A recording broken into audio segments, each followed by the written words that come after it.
Buenas tardes, mi nombre es Anaeli Chavira Cosío, soy arquitecta de la sección de Monumentos Históricos del Centro INAH Chihuahua y participo en el Laboratorio Regional para la Educación y la Conservación del Patrimonio Cultural en el área de conservación. En el marco de estos conversatorios les voy a hablar sobre el Camino Real de Tierra Adentro en Chihuahua.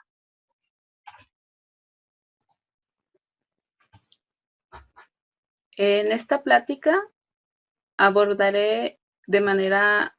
y espero que breve, el resumen de lo que se ha trabajado sobre el tema del Camino Real de Tierra Adentro en territorio chihuahuense y cómo es que Valle de Allende llegó a ser incluido en la lista de Patrimonio Mundial en la categoría de itinerario cultural. Hablo un poco de los sitios asociados a este camino que están aquí en Chihuahua, la situación que guardan actualmente y algunos de los retos a los que nos enfrentamos para salvaguardar el patrimonio que está contenido en este itinerario cultural. Para comenzar, habría que tomar como base la definición de un itinerario cultural que preparó el Comité Científico Internacional de Itinerarios Culturales y está descrito en la Carta de Itinerarios Culturales de 2008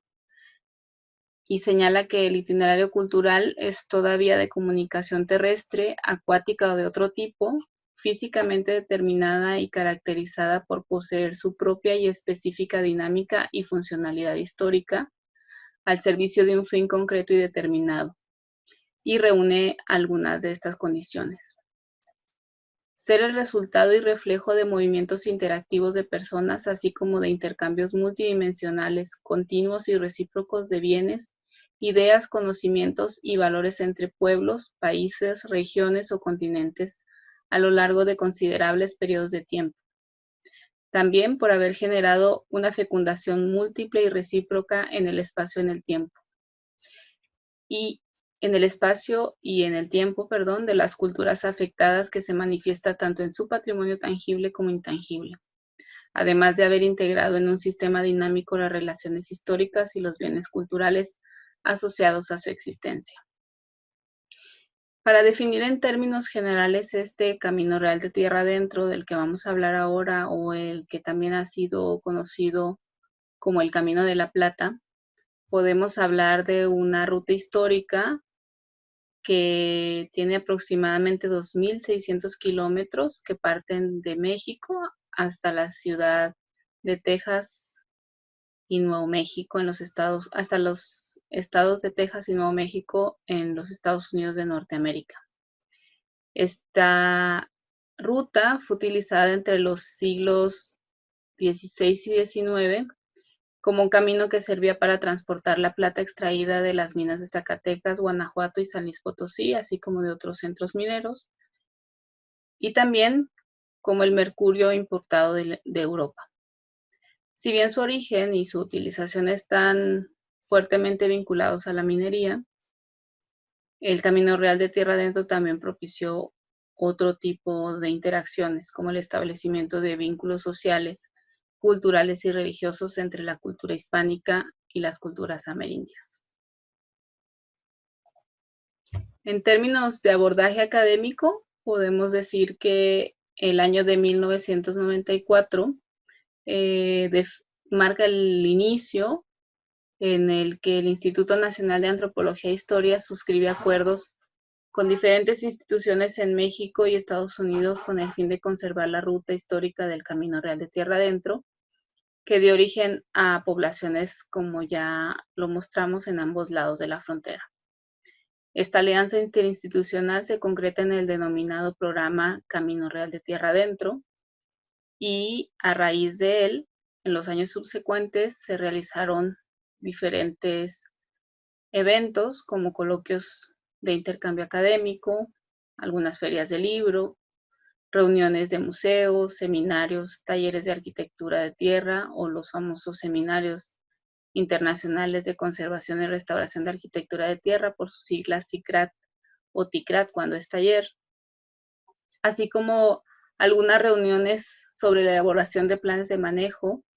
y al mismo tiempo se inició con lo que fue la elaboración de expedientes técnicos para buscar la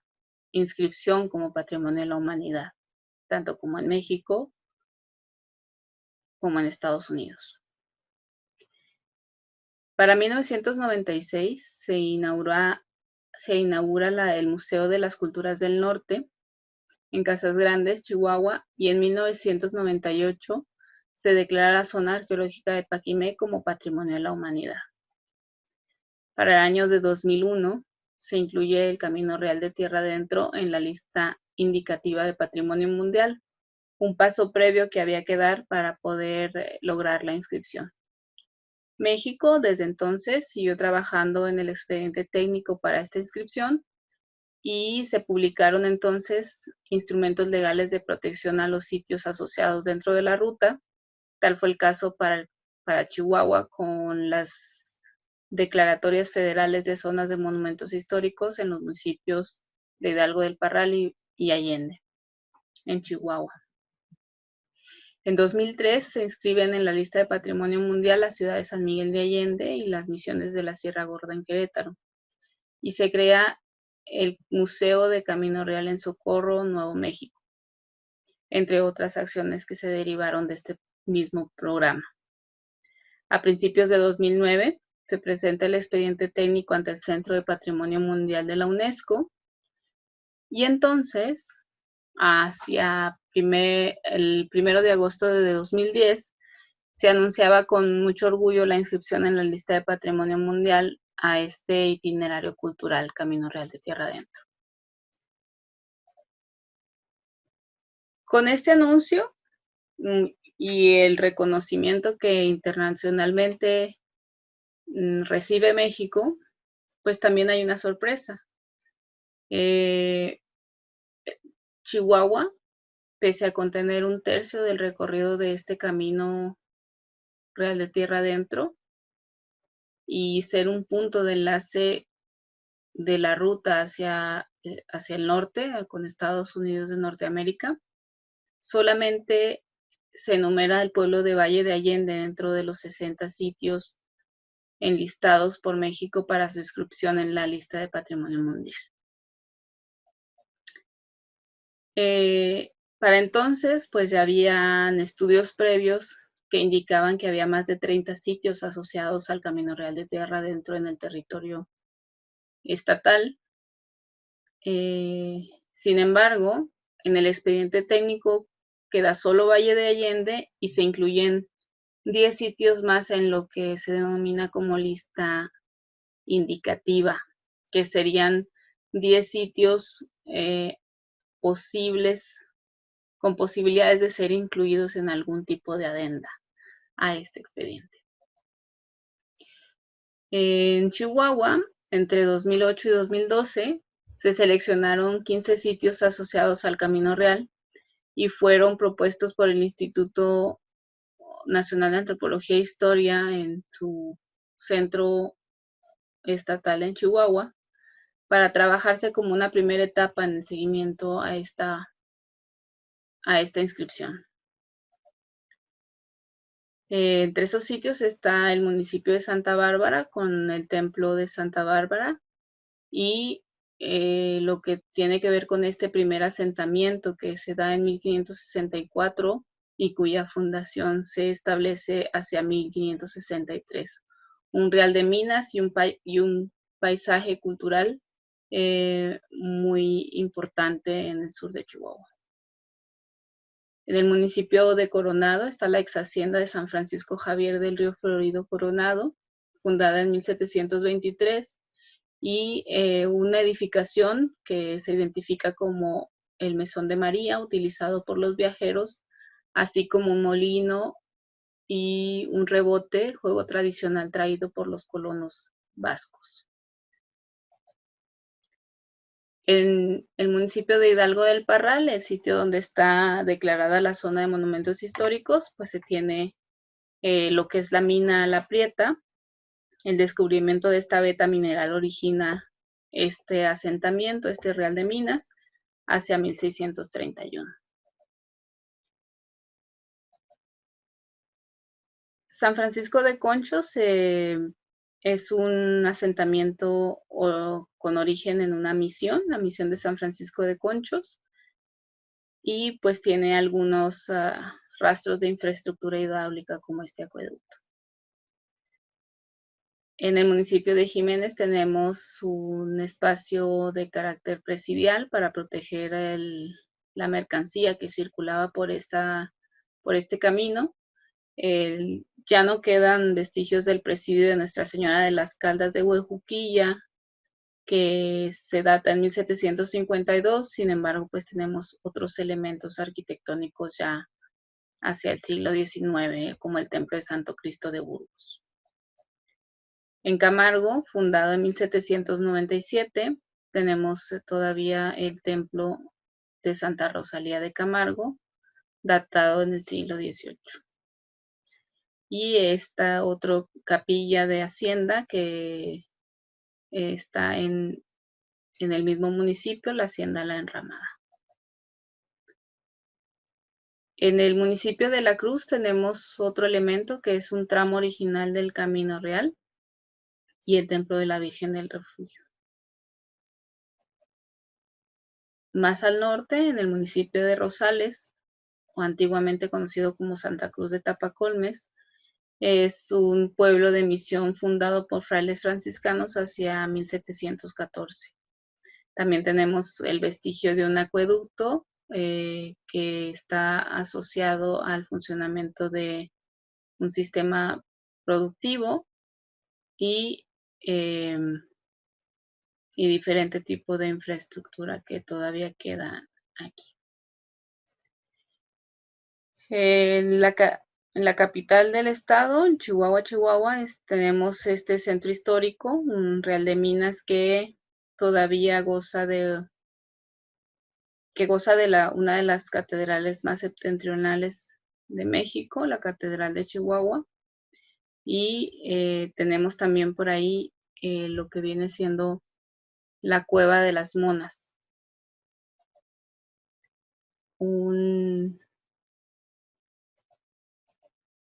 una manifestación tardía fechada a principios del siglo XVIII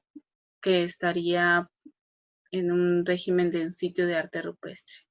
con ciertas iconografías asociadas a ya la cultura de los españoles.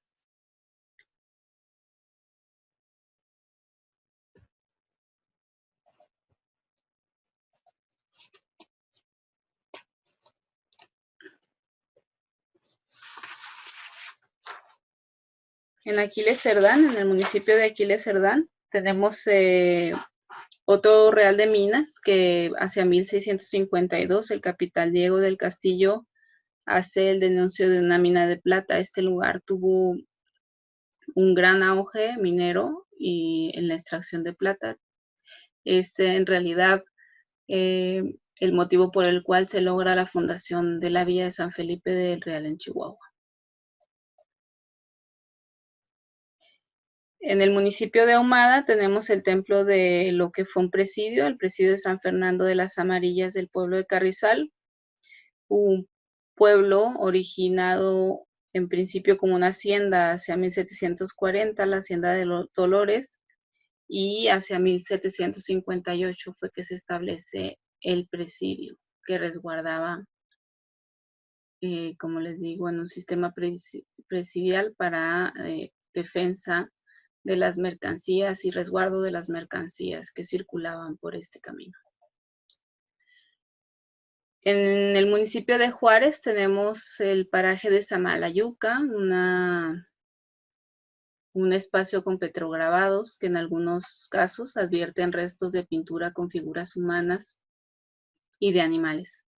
Hay una gran cantidad de figuras que representan manos humanas, lanzaderas, seres humanos de diferentes formas,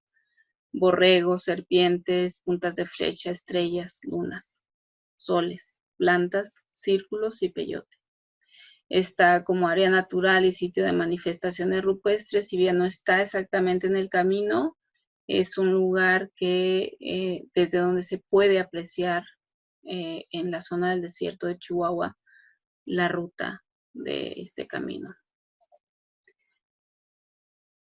En este mismo municipio, en Juárez, más al norte, tenemos el último punto del Camino Real, que es la Misión de Guadalupe de Paso del Norte, una misión franciscana fundada hacia 1659,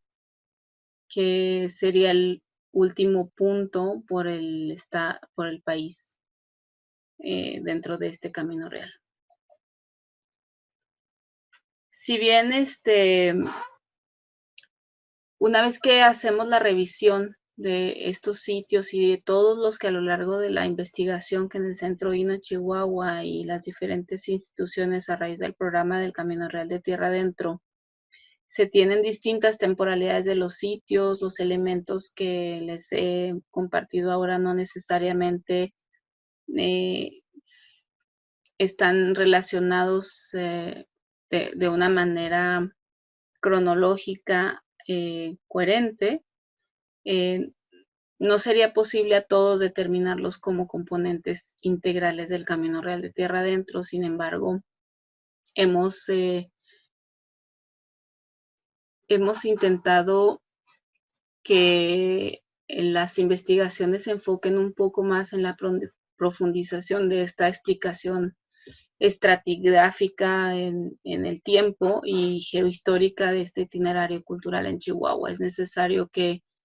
podamos tener esas capas de información que nos permitan asociar los elementos en diferentes momentos y de esta manera poder comprender mejor cuáles eran las interrelaciones en cierto contexto histórico, espacial y temporal. Para el momento que a mí me toca trabajar este proyecto desde el Centro INA Chihuahua, que fue en el periodo de 2009 a 2013, volvimos a las líneas estratégicas que el mismo programa del Camino Real de Tierra Adentro establecía como el proceso a seguir para lograr una inscripción en la lista de Patrimonio Mundial. Algunos de estos procesos evidentemente no se concluyeron completamente para pasar al siguiente. Si bien hay una cierta investigación, la conservación y rehabilitación del patrimonio tangible, del intangible, esta dinamización y apropiación social del patrimonio ha estado en ciertos momentos dándose. No se tuvo la planeación y los planes estratégicos o los planes de manejo antes de lograr la inscripción. En este caso, una vez que nosotros ya teníamos esta inscripción y esta responsabilidad de dar seguimiento y atención al monitoreo y a los sitios, decidimos implementar lo que denominamos cursos, talleres de plan de manejo en estos sitios asociados al Camino Real. Y nos enfocamos en básicamente 6 objetivos. 1, el autorreconocimiento de esos valores que tiene el sitio como parte del itinerario cultural por parte de los diferentes actores de la comunidad. En nuestras sesiones intentamos convocar a la comunidad para un poco platicar sobre lo que significaba tener esta inscripción en cruzando el territorio chihuahuense, y por otro lado intentamos también hacer referencia en la capacitación de las dimensiones jurídicas de la protección del patrimonio cultural, es decir, allegarlos a ellos de las normas que el Estado mexicano tiene para proteger los bienes culturales y fortalecer de alguna manera la coordinación entre instituciones públicas y privadas que se encontraran en las comunidades. Otro objetivo era lograr esa sustentabilidad en los procesos de planeación e intervención en los sitios patrimoniales y tener continuidad en las obras y eventuales políticas en el manejo de los sitios. Es decir, la inscripción por sí desató una serie de iniciativas y de ideas y de expectativas que en realidad estaban todavía sin una política pública que estuviera dirigiendo esas acciones. Entonces, nosotros consideramos que la participación social en el diseño de esas políticas públicas de manejo y gestión de los sitios será muy importante y por eso nos acercamos a estas comunidades. Sin embargo, había una responsabilidad que ya estaba oficialmente que ya se estaba dando de manera oficial. El compromiso que trae consigo la inscripción en la lista de Patrimonio Mundial de cualquier sitio, pero en este caso el pueblo de Valle de Allende, implicaba que tuviéramos nosotros un mecanismo de protección. Si bien el INAH ya tenía atendida la zona o el casco histórico porque estaba desde 2001 declarada como zona de monumentos históricos, el INAH gestionó en este momento, hacia 2012, recursos para que un experto del Comité Internacional de Itinerarios Culturales realizara una propuesta de plan de manejo de Valle de Allende. En este sentido, las bases que teníamos eran esta protección a nivel federal como zona de monumentos históricos y se contabilizan a raíz de esta declaratoria poco más de 100 inmuebles históricos contenidos en un perímetro único de protección. La inscripción en la lista de Patrimonio Mundial estableció dos perímetros, una zona núcleo y otra de amortiguamiento. Esta zona de amortiguamiento era ligeramente mayor al perímetro único que estableció el INAH en la zona de monumentos históricos. El estudio de la conformación histórica de Valle de San Bartolomé, que es hoy Valle de Allende, y que se incluyó en el diagnóstico realizado por la doctora Cecilia Calderón Puente, la experta del Comité de Itinerarios Culturales, establece una zona protegida origen del asentamiento. Una zona que, de acuerdo con la doctora Chantal Cramusel, fue descrita en 1736 por el visitador Pedro de Rivera de la siguiente manera. La describe así: población de españoles mestizos y mulatos con parroquia y convento de religiosos de San Francisco. Sus tierras producen todo género de semillas, de que hay cuantiosas labores, y es abundante de frutas y legumbres. Tiene establecido su cuartel en este paraje la compañía de campaña donde paré. La propuesta de zona integral de manejo para este sitio incluyó la determinación de un perímetro mucho más amplio, con distintas zonificaciones a fin de establecer estrategias de ordenamiento territorial, así como un plan de procuración de fondos para proyectos específicos que salvaguarden el patrimonio contenido en este lugar. Este plan de manejo y gestión del sitio fue entregado y aprobado por la autoridad local del municipio de Allende en 2012. Como ustedes se pueden imaginar, este proceso complejo para el diseño de estrategias normativas y diseño de políticas públicas en las diferentes materias como educación, desarrollo urbano, turismo y cultura, entre otros, que en un conjunto aseguren la salvaguarda de los valores patrimoniales del sitio, no es fácil. La formulación del plan de manejo y gestión no fue la tarea más complicada del proceso, porque a 8 años de distancia en su aprobación, ha resultado mucho más complicado su implementación. Si tomamos en cuenta lo difícil que resulta reunir a los diferentes órganos de gobierno,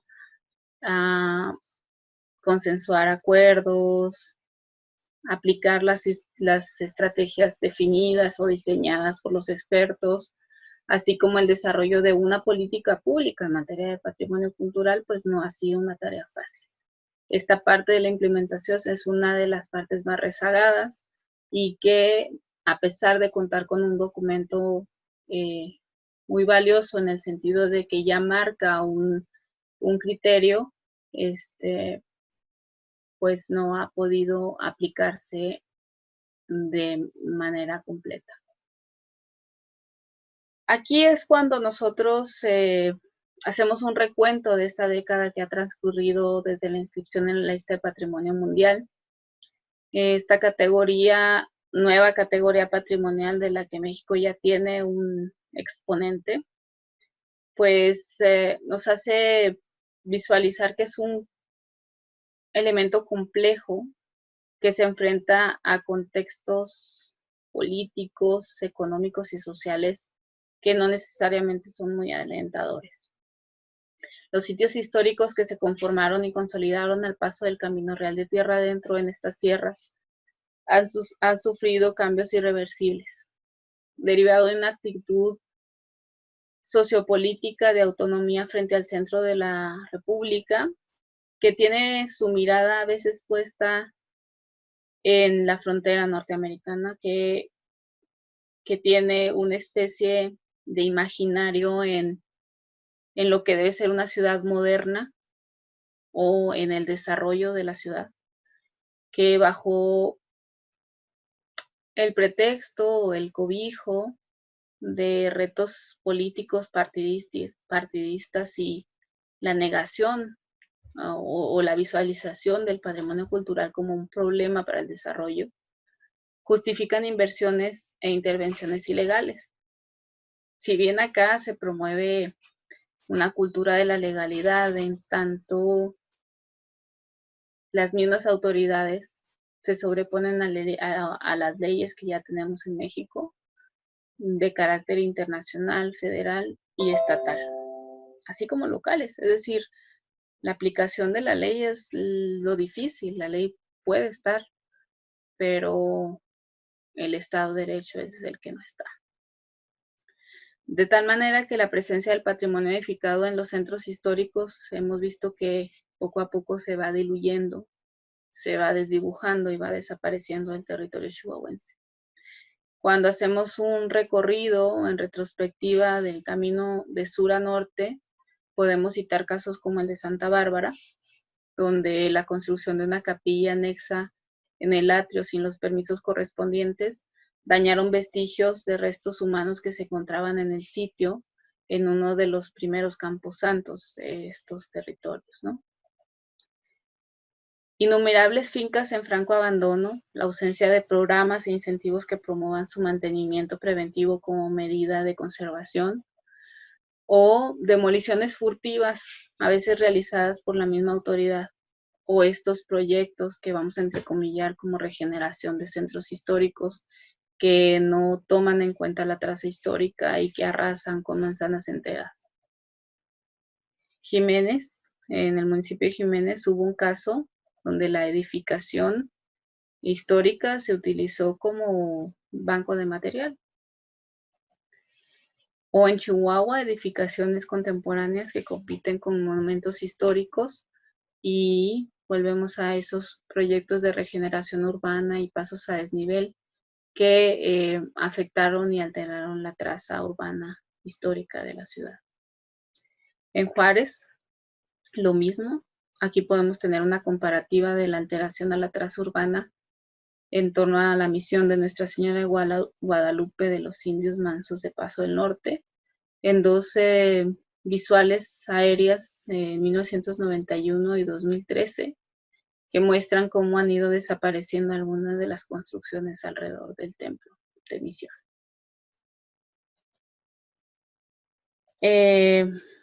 Estos proyectos de modernización, específicamente el de Juárez, fueron incluso auspiciados por el Banco Interamericano de Desarrollo, que no tuvieron un componente de protección y salvaguarda al patrimonio cultural que ya estaba depositado en esta ciudad. Entonces hay una especie de retos. Nos hemos dado cuenta del desinterés mostrado por algunas autoridades en algunas administraciones que consideran un obstáculo el patrimonio cultural para el desarrollo de su ciudad o de sus atribuciones. Y esta postura pues ha mermado en gran medida los esfuerzos que realizamos desde las instituciones encargadas de velar por este patrimonio a niveles federal y estatal. Uno de los retos entonces es informar y orientar a estos funcionarios municipales y estatales, lograr que estos institutos logren velar por el patrimonio en una coordinación eficaz para que se puedan integrar órganos civiles de protección y fomento cultural con personalidades de arraigo y capacidad de gestión en su entorno político-social. Que de la misma comunidad surjan estos líderes y estos ojos permanentes sobre el patrimonio y su cuidado, porque no es posible sin la participación de la comunidad el estar atentos a todo el vasto patrimonio que tenemos en el estado. Ofrecer a las autoridades de los municipios elementos administrativos técnicos y jurídicos necesarios para atender las demandas y necesidades de la comunidad relacionada con lo que viene a ser una correcta conservación y protección del patrimonio cultural. A veces hay muchas buenas intenciones, pero no están enfocadas en la aplicación de las mejores prácticas y a veces en vez de proteger el patrimonio se destruye gran parte de su información y de su integridad y autenticidad.